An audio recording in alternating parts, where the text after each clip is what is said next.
Hey there, it's Jen from empathicmastery.com, and I am so excited to be here in the Wellness Universe Book Club. And I am really excited to be reading my chapter.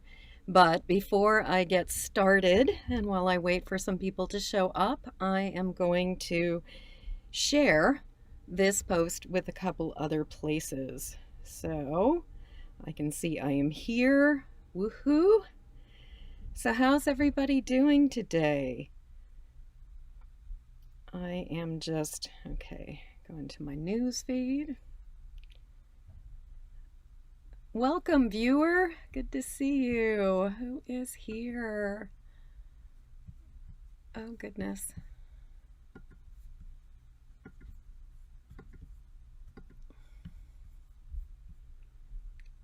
Hi there. So good to see you. I'm just finishing up my sharing and then I will get started.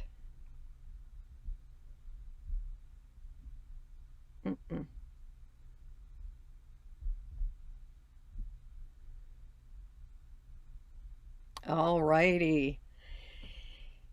So today I am going to be reading from chapter 3 from this amazing book, basically it's the Wellness Universe Guide to Complete Self-Care, 25 Tools for Stress Relief.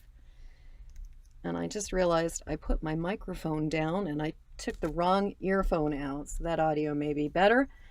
So it's the Wellness Universe Guide to Complete Self-Care, 25 Tools for Stress Relief. Anna Pereira, our amazing Anna Pereira, who, if you don't know her, she is a remarkable woman who is the mastermind and the genius and just the soul of the Wellness Universe. It was her vision and inspiration. She has some pretty amazing people on her team too. I'm imagining Jenny may be here by now. Hi, Jenny. And all of the other amazing people who've been part of this. And so this book was the first of the Wellness Universe. You can see I'm going in the wrong direction. There's my name, Reverend Jennifer Moore. And I wrote a chapter talking about using EFT for managing empathic distress. And I am talking about how we can use EFT for managing empathic distress as a way to really look at what's going on with our body and recognize what else is happening for us. So without any further ado, I am going to read to you guys. So if you've got like a little glass of water or a cup of hot cocoa, maybe grab your little snuggly bear or something and just curl up with me and I'm going to read to you guys. So chapter 3. Tapping for Turbulent Times. Release Empathic Distress with Emotional Freedom Techniques by Reverend Jennifer Moore, accredited EFT Master Trainer. And I'm actually going to start this. I'm going to use my tablet so that it is easier, then I won't be looking down at you guys. So, my story. Beneath the perfume of my hydrangea and purple butterfly bushes, a mixture of wet grass and horse manure wafts over from our neighbor's pasture. I unscrew the lid of my blue mason jar and I sip well water I'd grabbed from the fridge. The taste of wild rose elixir I'd added a few jarfuls earlier still adheres to the glass. The warmth of the afternoon sun balances the cool breeze blowing across my skin. I close my eyes. I imagine I'm at the beach. The rustle of branches becomes ocean surf. I open my eyes. I watch black poplar and white pine sway and flicker in the golden light we Mainers only see in September. It's a perfect late summer 72-degree day. All is well in my world. Friends, family, and clients are fine. I'm safe. I'm healthy. I have a roof over my head and food on my shelves. So, why am I feeling so off? Why does this seemingly glorious day feel so unbearable? Is there a disturbance in the field? Am I sensing imminent danger? Do I need to brace myself for yet another disaster? Did one of the new and supposedly calming herbal supplements trigger an adverse reaction? Did I eat food that threw my system off? Did I reactivate some old emotional wound? Am I just finally losing it? Logically, my funk just doesn't make sense. I wonder if many of you guys can relate to that. Give me some thumbs up if you know what I'm talking about, where you're just like, the day is perfect, but you are definitely feeling out of sorts. Recognizing empathic distress. For most of my teen years and early adulthood, this uneasiness was my regular state. Feeling calm and focused was the exception, not the rule for me. I was what some people call a high-strung, emotional hot mess. Tools such as journaling, breath work, prayers, flower essences, body work, and movement helped, but rarely provided lasting relief. Affirmations only amplified the contrast between my desires and my reality. I knew I was highly sensitive and intuitive. I knew I absorbed the thoughts, feelings, energy, and sensations from the world around me. I just didn't get how deeply my empathic nature affected me. Occasionally, I'd tell a loved one how stressed and overwhelmed I felt. My confessions were usually met with indifference or, unfortunately, outright invalidation. You're overreacting. You're taking this too personally. You're making a big deal over nothing. Just let it go. You aren't some starving kid in some war-torn country. Get over it. I could only conclude the problem was me. This led to years of antidepressants, self-medicating with cigarettes, pounds of M&Ms, greasy takeout, and distracting myself with one romantic impossibility after another. If I can get some hands up if you know what I'm talking about. Accepting support. It took being in enough pain to get sick and tired of being sick and tired and admit I needed help. I'll be forever grateful for my first good therapist. I tried seeing others, but psychotherapy didn't work until I found someone as psychic as me. I'm going to repeat that. I tried seeing others, but psychotherapy didn't work until I found someone as psychic as me. She showed me that a lot of the baggage I struggled with wasn't actually mine. Ironically, being willing to examine my own stuff allowed me to recognize just how much distress I'd taken on from others. This was the beginning of my transformation from psychic sponge to thriving empath.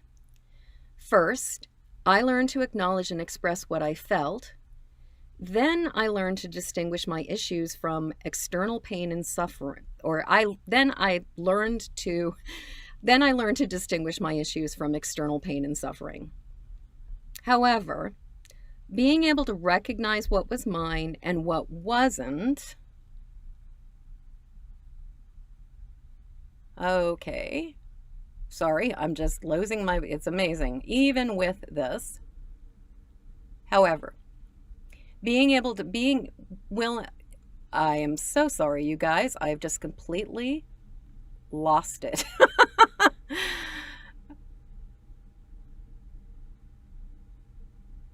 Okay, first I learned to acknowledge and express what I felt. Then I learned to distinguish wow.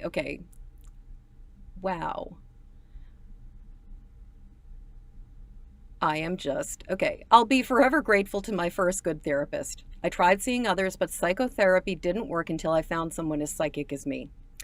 She showed me that a lot of the baggage I struggled with wasn't actually mine. Ironically, being willing to examine my own stuff allowed me to recognize just how much distress I'd taken on from others. This was the beginning of my transformation from psychic sponge to thriving empath. First, I learned to acknowledge and express what I felt. Then I learned to distinguish my issues from external pain and suffering. However, being able to recognize what was mine and what wasn't didn't address the stuff I already carried. Not only did I need to differentiate my distress from others, I also needed to find an effective way to release it. Seeking relief. Over the next 2 decades, I experimented with many healing modalities. I imagine there is a number of you who can relate to this. Yet, I still woke up most days churning with anxiety. Like so many people I've worked with over the years, I underestimated how profoundly my sensitivity impacted my well-being. I'd been taught to divert my attention from anything negative and just focus on the positive. I'd learned to visualize a ball of light around me and to send love and forgiveness to who or whatever had gotten my goat. Trying to control my empathic nature worked about as well as ordering a toddler to stop having a tantrum. Self-medicating, denial, and suppression of my abilities brought me temporary relief. But none of them worked very long. Much to my chagrin, I discovered that try as I might to ignore negativity, it still festered beneath the surface until I couldn't deny it anymore. So much of my anxiety and despair came from picking up the pain, suffering, and struggles of the world around me. I wanted to make a difference and help our planet, but my unresolved empathic overwhelm just added to the mess. 50 years ago, most people could compartmentalize their feelings. They could hide their struggles. Not anymore. Even if someone tries to suppress feelings of rage, terror, or grief, others can sense trouble under the surface. Today, we are engaged in an ever-expanding feedback loop. More people are picking up global pain and struggling with it. Left unattended, it ripples back into the world. This is why I believe it's crucial to learn not only to recognize what we're thinking and feeling, but also how to shift it. We empaths, light workers, creatives, and other sensitives must address our inner turmoil to prevent broadcasting it to the outer world. To be part of the solution, we must learn to heal and release our empathic distress. That's why I'm sharing EFT, Emotional Freedom Techniques, with you. With more than 3 decades of personal and professional healing work under my belt, I've never, and I mean never, found anything more versatile or effective. One of the best things about it is that you can try this at home. Discovering EFT. Also known as tapping, EFT is like emotional acupuncture. It balances the body's energy system and reboots the amygdala, which is the part of our brain that governs our fight or flight response. Tapping works with the meridians in our body to calm thoughts and feelings and promote relaxation. It allows us to think more clearly and to release negative emotions and limiting beliefs. You focus on a challenge, then gently tap or apply light pressure with your fingertips to the acupuncture points on the head, face, torso, and hands. Now, I won't lie, even though I'm pretty woo, the first EFT demo I watched seemed kind of weird. Some guy repeating, "I deeply and completely love and accept myself," while he tapped on the side of his hand looked downright cheesy to me. I'm serious. It took me a while after seeing that to even try it on. I was like, this is stupid. However, there came a point where I was struggling enough to experiment. For a few years, I'd tap sporadically, I'd try it on random things, but truth be told, I was barely going through the motions. As you might imagine, my half-hearted efforts yield half-assed results. Then, in a moment of desperation, I discovered what EFT could actually do. For nearly 3 decades, I'd struggled with anxiety and PTSD following a car accident. My worst trigger was treacherous road conditions. Sitting in the passenger seat while driving north during an ice storm was terrifying. Despite freezing rain and a slush-covered highway, I shifted from panic to calm after only a few rounds of tapping. I experienced true relief for the first time in my life, and I was hooked. You might wonder, what changed? What made this time different? When I'd tried tapping before, I'd used it for vague issues. This time, my distress was intense and identifiable. When I started tapping on my fear of the icy road, I knew exactly what I was dealing with. I could feel tension in my solar plexus and envision impending doom. I was tapping on something specific. There's a significant difference between following a generic tap-along script or videos from the internet versus targeting issues precisely. This first approach often yields mediocre results, whereas I've witnessed countless miracles with the second. I'm going to teach you how to work with a physical sensation to access what's going on and then shift it. The reason I start with the body is because it inevitably leads to everything else. One of the biggest challenges empathic people face is feeling disconnected from their own bodies, thereby losing the distinction between themselves and the outside world. It doesn't matter if something started with you or you picked it up elsewhere. The process is the same. Regardless of the source or sources, tapping calms intensity. Focusing on your body helps you to find your baseline. Before I go into detailed instructions, I want to answer the question that often arises for people new to EFT. If I focus on my problems, won't it just make them worse? Here's my response. There is a fine line between positive thinking and resistance. Perhaps you've heard the saying, what we resist persists. Whether you continue to give it attention or not, the distress that you've noticed is already there. The greatest paradox in life is that acceptance is the key to untangling even the worst knots. EFT allows you to gently acknowledge your problem and transform it without getting sucked into the drama. Just as physical wounds must be cleaned before we bandage them, mental and emotional wounds need to be cleansed as well. There's a big difference between tending a wound and ripping open a scab. Please, don't make a beeline to the worst event in your life and tap on every gory detail. I really mean that. That's the kind of stuff that you bring to an accredited EFT practitioner. I actually suggest the opposite. Stay in the shallow end of the pool. Start with a simpler, low-intensity issues. Tapping on what may seem small will bring relief to larger challenges as well. That's one of the things that's so beautiful about EFT, is that even if it seems like you're tapping on something small, it has a way of affecting things on a global level.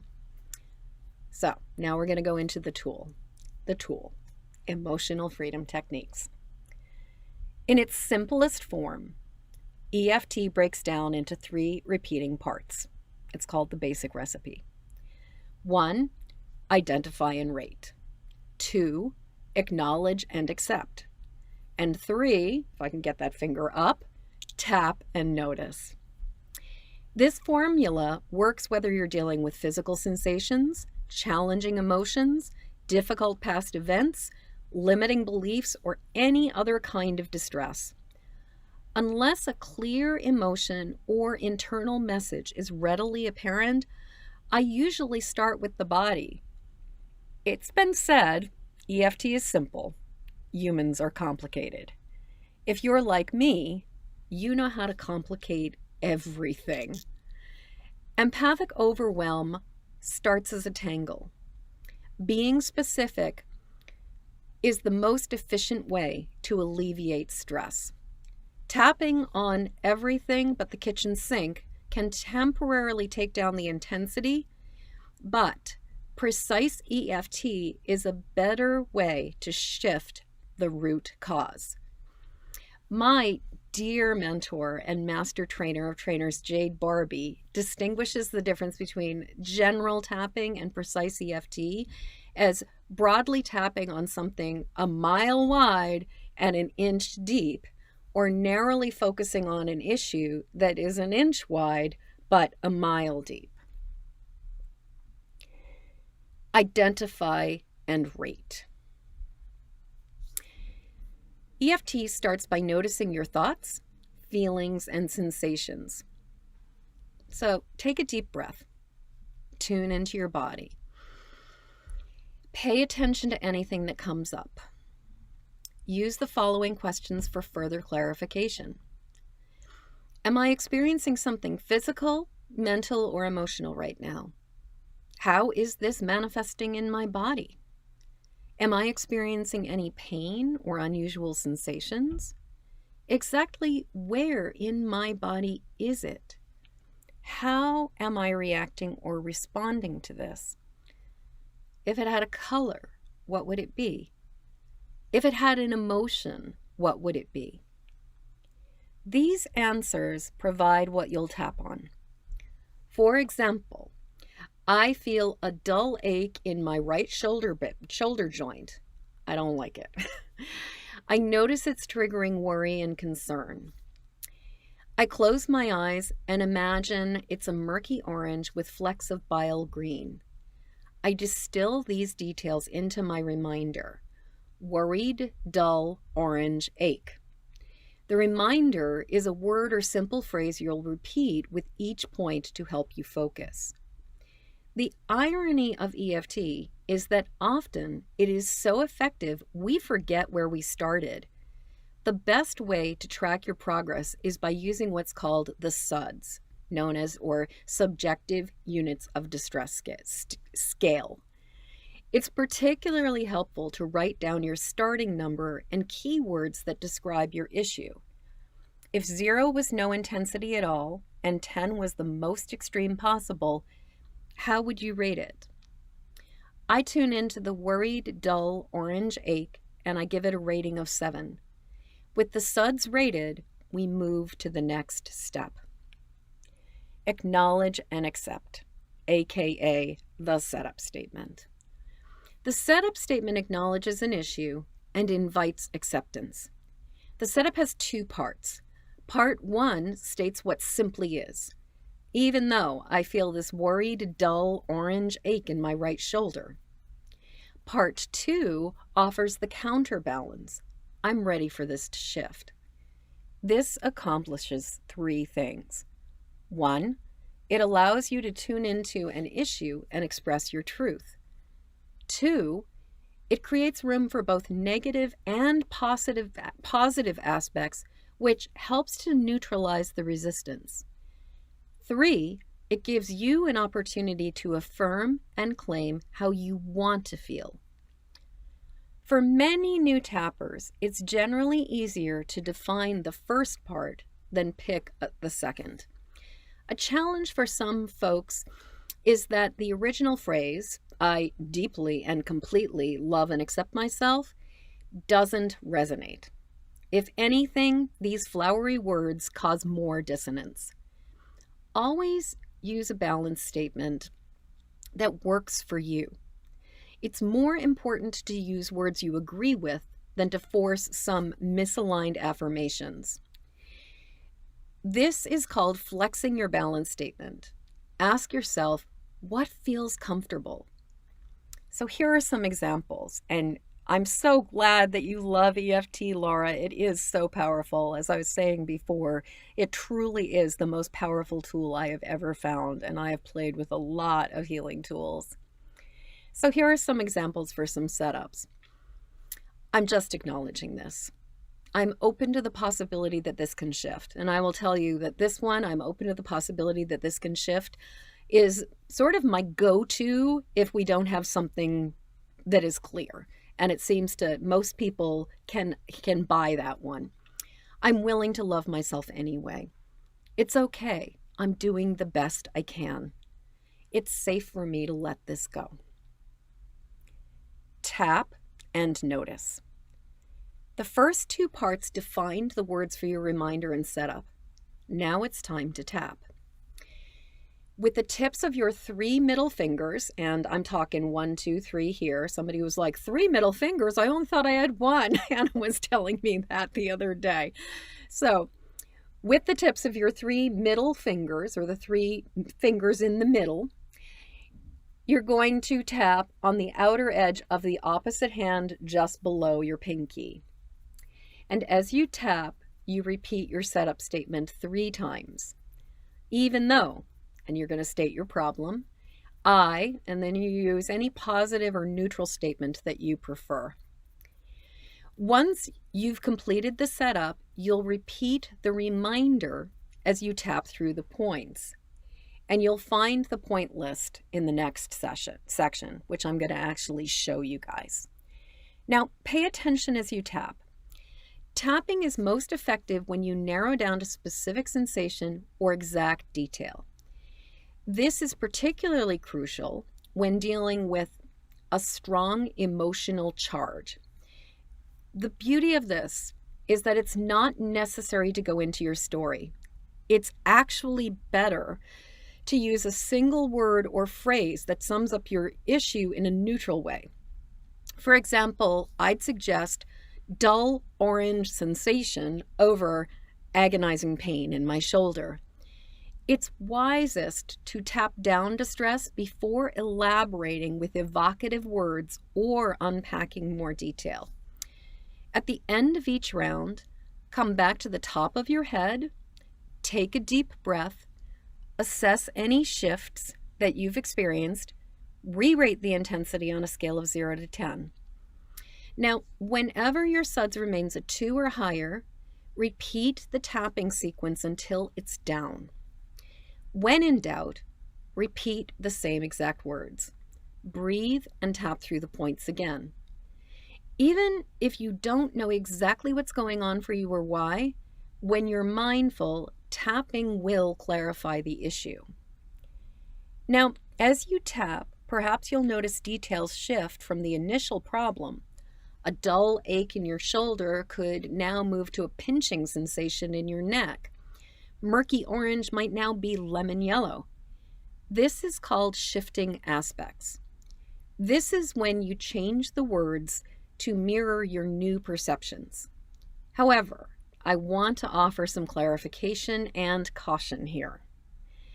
It's very common for underlying issues to surface as you tap. You might start tapping on a pain in your shoulder and realize midway that you're still peeved over a conversation with your mother. Whenever something new bubbles up, please stay with the original issue through an entire round of points. You'll have a chance to incorporate new details into your next round. Adding too many issues leads to overwhelm and complicates the process.